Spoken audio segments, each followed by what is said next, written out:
Plato is often called the father of Western philosophy. Some even say that everything that came after him is just a footnote to his thought. He gave us the allegory of the cave, the theory of forms, and the dream of the Philosopher King. But what if that dream carries a hidden danger? Here at Stoic Lighthouse, we do not chase intellectual idols or empty admiration. We seek clarity, direction, and inner steadiness in a world that constantly pulls us toward confusion. Plato taught us to look beyond appearances, to question the world we see, and to search for an absolute good beyond opinion.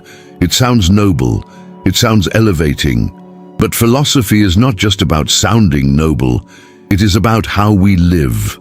So today we place Plato under a Stoic examination, not to diminish his genius, but to ask a harder question.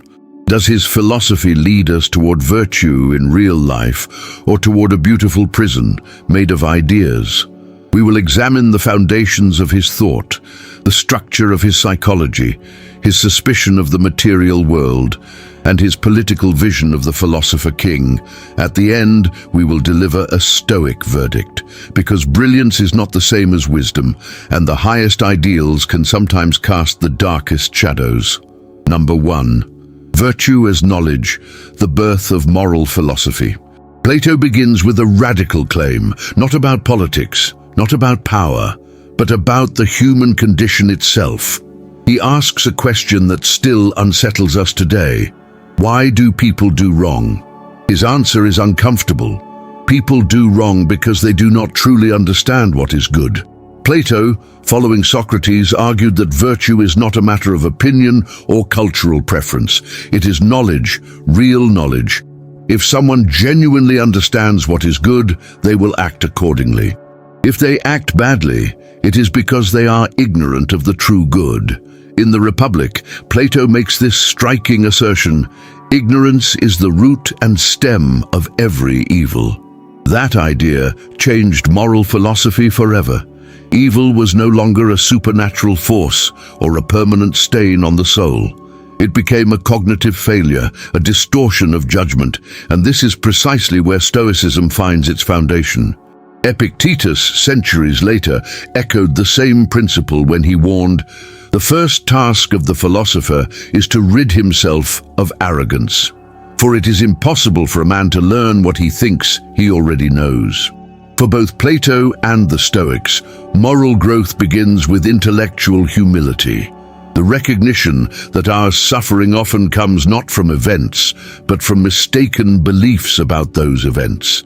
This is the birth of a powerful idea. If ignorance causes vice, then wisdom becomes the cure. Philosophy is no longer abstract speculation. It becomes therapy for the soul. William B. Irvine explains this continuity clearly. The Stoics inherited from Socrates and Plato the conviction that virtue depends on understanding, and that much of human misery comes from faulty judgment. At this point, something crucial happens. Philosophy moves from myth to method, from ritual to reasoning, from fate to responsibility. If your anger is based on a false judgment, it can be corrected. If your fear rests on misunderstanding, it can be examined. If your suffering grows from illusion, it can be reduced. And here is where the Stoic tradition quietly shifts the emphasis. Plato sought knowledge of a transcendent good, a perfect form beyond this world.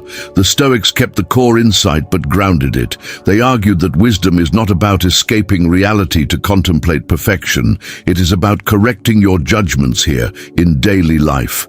This is the first great inheritance. Virtue is not a personality trait, it is clarity. And if this way of seeing life is resonating with you, it is because you are not just searching for external answers. You are trying to live with greater awareness. This channel exists for exactly that reason. Plato opened the door by declaring that ignorance is the true enemy. The Stoics walked through it and turned philosophy into a discipline of perception. But as we will soon see, the way Plato defined that higher knowledge would create tensions that the Stoics could not ignore. Number 2, the divided soul, reason versus desire.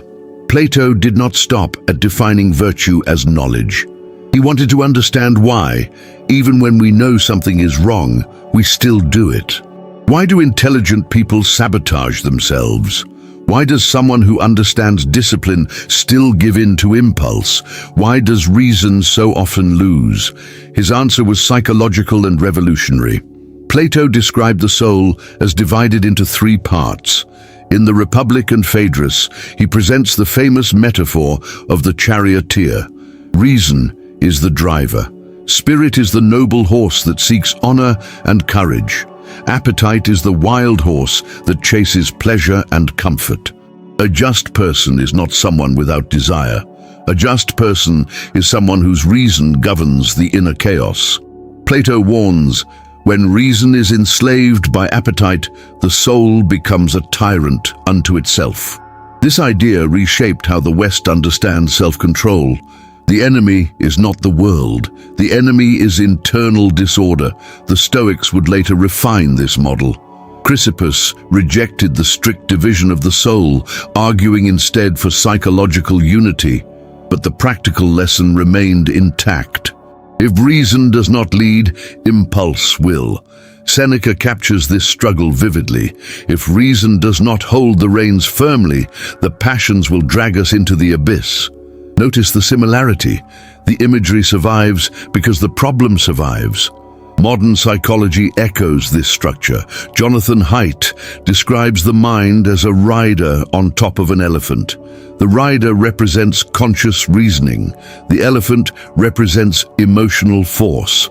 Jonathan Haidt explains, the rider can see farther into the future and can learn valuable information by talking to other riders. But the elephant has much more power. Plato saw this dynamic long before neuroscience confirmed it. He understood that inner freedom depends on governance, but here is where Stoicism becomes sharper. Plato believed the lower parts of the soul must be disciplined and subordinated to a higher intellectual vision of the good. The Stoics agreed on discipline, but they rejected the idea that emotion is a separate beast to be beaten into submission. For the Stoics, destructive emotions are not wild animals. They are mistaken judgments. Anger is not a horse. It is a conclusion you reach too quickly. This subtle shift changes everything. Instead of fighting yourself, you examine yourself. Instead of suppressing emotion, you correct perception. Instead of waging civil war within, you train clarity. Still, the core inheritance remains undeniable. Plato gave philosophy a psychological map. He made self-mastery the central battlefield of human life. Before him, ethics was often about rules. After him, it became about inner order. And that insight would become the backbone of Stoic discipline. Number 3, beyond wealth, Plato's war against the material world. Plato did something that still feels radical in a culture obsessed with accumulation. He questioned the value of everything you can touch: money, status, pleasure, recognition, even the body itself. Through his theory of forms, Plato argued that the physical world is not ultimate reality. It is a shadow, a reflection of something higher, eternal, and perfect. The true objects of knowledge are not material things, but invisible realities such as justice, beauty, and the good.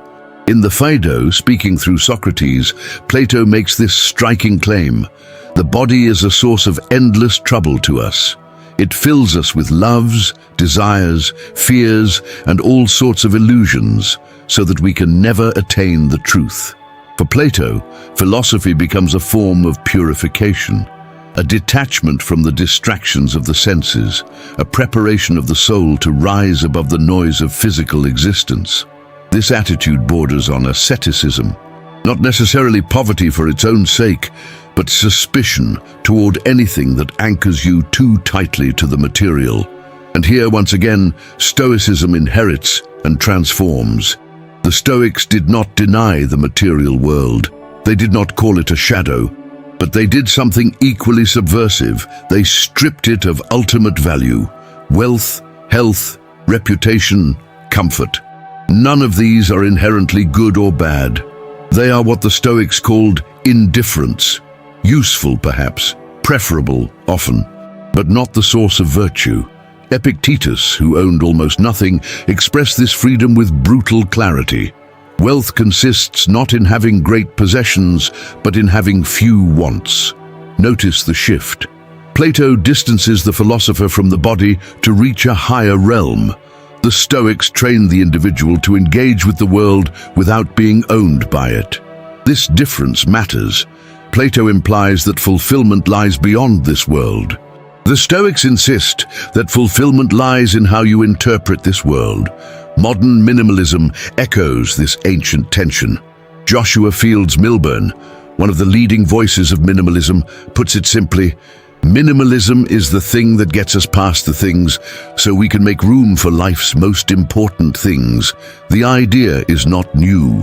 Plato was already urging us to question our attachment to possessions over 2,000 years ago. But there is a hidden risk here. If the material world is merely a distraction, it becomes easy to dismiss ordinary life as unimportant. Work becomes secondary, politics becomes dirty, the body becomes an obstacle. The Stoics resisted that conclusion. They argued that virtue must operate within reality, not outside it. The world is not an illusion to escape. It is the arena where character is forged. Still, Plato's suspicion of wealth planted a crucial seed. He challenged the assumption that success equals virtue. He separated moral worth from external achievement, and in doing so, he prepared the ground for one of Stoicism's most liberating doctrines. You can lose everything external and remain undefeated. That idea begins here. Number 4. The Philosopher King, wisdom or authoritarian control. Until now, Plato has looked like a moral pioneer, a psychologist of the soul, a critic of shallow ambition. But this is where the tone shifts, because Plato did not only write about personal virtue, he designed a state. In the Republic, he describes his vision of a perfectly just society, orderly, rational, harmonious, governed not by popular opinion, but by wisdom. At the center of this system stands the Philosopher King. At first glance, it sounds ideal. Who would not want to be governed by someone who truly understands justice, someone immune to greed and corruption, someone trained from childhood to seek truth above power? Marcus Aurelios himself might seem like a living example of this dream. But Plato's version carries a darker implication. The Philosopher King rules because he alone knows the truth, and if he alone knows the truth, then disagreement becomes ignorance, opposition becomes irrational, freedom becomes a threat to order. Plato even defends the use of what he calls a noble lie. In the Republic, he writes, "It is necessary for the rulers, for the benefit of the city, to make use of falsehood and deception." The justification is simple. If deception preserves harmony, it becomes acceptable. From a Stoic perspective, this is a fracture point. Virtue, for the Stoics, is unified. Justice cannot be separated from honesty. Wisdom cannot justify manipulation. The idea that truth can be suspended for political order directly contradicts the Stoic commitment to integrity. Epictetus repeatedly emphasized that character is not situational. First, say to yourself what you would be, and then do what you have to do. There is no clause for expedient lies, no exception for elite authority, and beyond the noble lie lies something even more troubling. Plato's ideal city practices strict censorship. Poetry is controlled, stories are filtered. Art is regulated to shape the moral psychology of citizens. The logic is consistent. If society must be rational, irrational influences must be removed. But this raises a critical question. Who decides what is irrational? Karl Popper, in The Open Society and Its Enemies, identified Plato's political blueprint as one of the earliest philosophical defenses of authoritarianism. He argued, the attempt to realize an ideal state leads inevitably to the suppression of freedom. Plato's political vision emerges from a noble impulse. He wants justice, he wants harmony, he wants wisdom to rule instead of chaos. But in trying to eliminate disorder, he risks eliminating autonomy. The Stoics, by contrast, shift the battlefield inward. They do not design a perfect external state, they build an inner citadel. The Stoic does not depend on a philosopher king to impose justice. He disciplines himself. This difference is fundamental. Plato tries to engineer a perfect society from above. The Stoics try to cultivate resilient individuals from within, and once philosophy becomes a justification for centralized truth, it begins to drift away from freedom. This is where admiration turns into caution. Number 5. Escaping reality. The problem with the world of forms. Plato's most famous idea is also his most controversial: the theory of forms. According to Plato, the world you see around you is not ultimate reality. It is a copy, an imperfect reflection of eternal, unchanging forms. There is a perfect justice beyond every legal system, a perfect beauty beyond every face, a perfect good beyond every moral struggle. The allegory of the cave captures this dramatically. Humanity sits chained, watching shadows on a wall, mistaking them for reality. The philosopher escapes the cave and sees the sun, the true source of light. It is a powerful image. It inspires generations to question appearances. But it also introduces a dangerous temptation. If the real world is somewhere else, then this world becomes secondary. In the Phaedo, Plato makes the hierarchy explicit. The philosopher seeks to free the soul from the body as much as possible. The body distracts, the senses deceive, the visible world misleads. This can subtly turn life into something to tolerate rather than embrace. The Stoics refused that move. They did not believe in a separate realm of perfect forms. For them, the logos, the rational principle of the universe, is not beyond the world. It is within it. Divinity is not elsewhere. It is embedded in nature itself. Marcus Aurelios expresses this integration beautifully. All things are interwoven with one another, and the bond is sacred. There is no higher realm to escape to. The task is not to abandon reality, but to align yourself with it. This is where amor fati emerges as a radical contrast. Instead of longing for a perfect world beyond this one, the Stoic trains himself to love the world as it is. Not because it is flawless, but because it is real. The difference is profound. Plato's philosopher ascends. The Stoic philosopher stands firm. Albert Camus, though not a Stoic, captured this tension in modern language when he wrote, "The struggle itself toward the heights is enough to fill a man's heart." Camus rejected metaphysical escape. So did the Stoics. If you constantly measure life against a perfect invisible standard, you may become permanently dissatisfied. Every government falls short. Every relationship disappoints. Every body ages. Plato's vision fuels aspiration, but it can also breed contempt for imperfection. The Stoics choose another path. They look at sickness, loss, injustice, and even death, and say, "This too belongs." They do not deny suffering, they integrate it. This is not resignation, it is strength. When philosophy becomes an escape from reality, it weakens us. When philosophy becomes a way of standing inside reality without collapsing, it strengthens us. And here, the divide between Plato and Stoicism becomes unmistakable. Number 6. The elite mindset. Is wisdom only for the few? Plato did not believe everyone was meant to rule. In fact, he believed most people were not meant to philosophize at all. In the Republic, society is divided into classes: producers, guardians, rulers. And among them, only a rare few possess the intellectual capacity to grasp the forms and govern wisely. Plato writes, "The multitude cannot be philosophical." For him, wisdom is not evenly distributed. It belongs to a minority, an elite trained from childhood, selected for their nature, separated from ordinary concerns. This creates a hierarchy not just of function, but of soul: gold, silver, bronze. Some are born to think, others are born to obey. Even if Plato's intention was harmony, the implication is clear. Truth becomes concentrated. Authority becomes justified by intellectual superiority. And this is where Stoicism diverges dramatically. The Stoics democratized philosophy. They did not claim that everyone would become wise, but they insisted that everyone has the capacity for virtue. Epictetus was born a slave. Marcus Aurelios was born into imperial power. Both were equally capable of moral excellence.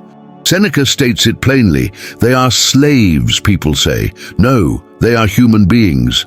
For the Stoics, the logos exists in every rational being, not as a privilege, but as a birthright. This is the foundation of Stoic cosmopolitanism. We are not divided into gold and bronze souls. We are participants in the same rational order of nature. Wisdom is not a political title. It is a personal discipline. Karl Popper criticized Plato precisely on this point. He warned that when a society believes truth belongs to a small intellectual class, freedom begins to erode. The belief in an infallible elite is seductive. It promises order. It promises direction, it promises clarity, but it also removes responsibility from the individual.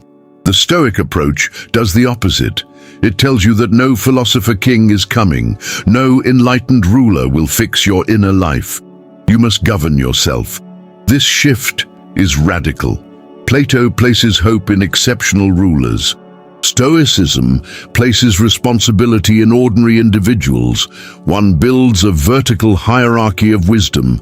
The other builds an internal structure of discipline accessible to all. In the Stoic view, the true aristocracy is not based on intellect, birth, or political authority. It is based on character, and character is available to anyone willing to train it.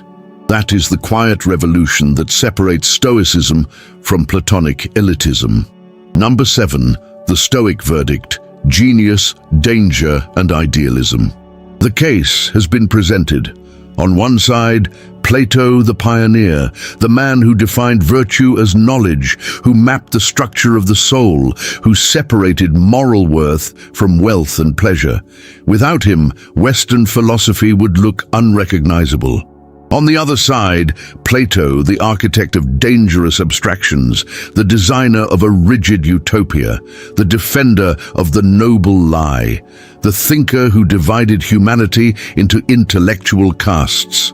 So what is the Stoic verdict? Plato was not a Stoic, but Stoicism would not exist without him. He built the conceptual cathedral. He aimed at perfection. He demanded clarity about justice, goodness, and truth. He raised the intellectual standard of the entire Western tradition, yet his vision floated above the ground. The Stoics took his highest insights and anchored them in lived experience. Plato sought the perfect form of justice. The Stoics asked how to act justly in a corrupt empire. Plato imagined a philosopher king. The Stoics trained slaves and emperors alike to govern themselves. Plato pointed upward toward transcendence. The Stoics turned inward toward discipline. Zeno inherited the moral seriousness of Socrates and Plato. Chrysippus refined it into a system. Epictetus transformed it into therapy. Marcus Aurelios embodied it under pressure. The Stoic correction was subtle but decisive. Virtue is not contemplation of a higher realm. It is alignment with reality. Wisdom is not reserved for the elite. It is practiced in traffic, in illness, in loss, in responsibility. Justice is not imposed from above. It is exercised in your next decision. Plato dreamed of a city ruled by philosophers. The Stoics built the idea of an inner citadel ruled by reason. And that is the decisive shift. Plato remains a giant, but giants cast shadows. His idealism inspired moral ambition, yet it also flirted with rigidity and control. The Stoics kept the ambition. They removed the illusion. The verdict is this: Plato was the brilliant architect of idealism. Stoicism is the engineer of resilience. One designed perfection, the other trained endurance. And in a world that rarely resembles perfection, endurance may be the greater gift. Plato forces us to confront a tension that still lives inside us today. The tension between the world as it should be and the world as it is. His genius reminds us to aim higher, to question appearances, to refuse moral laziness. But his excess reminds us of something equally important. When we fall in love with perfection, we risk becoming intolerant of reality. Stoicism does not reject ideals. It disciplines them. It teaches us to pursue virtue without despising imperfection, to seek wisdom without claiming superiority, to build strength without needing control over others. You do not need a perfect system to live well. You need a stable character inside an unstable world. Everything external can collapse, but the way you choose to respond remains yours. If this reflection stayed with you, consider subscribing and continuing this journey with our community. Let Stoic Lighthouse guide you toward calm, clarity, and wisdom. In our next exploration, we will confront a question far more personal. If everything material disappeared tomorrow, what would actually remain of you? The answer may reveal whether you possess wealth or merely own money. Do not explain your philosophy, embody it. Until the next video.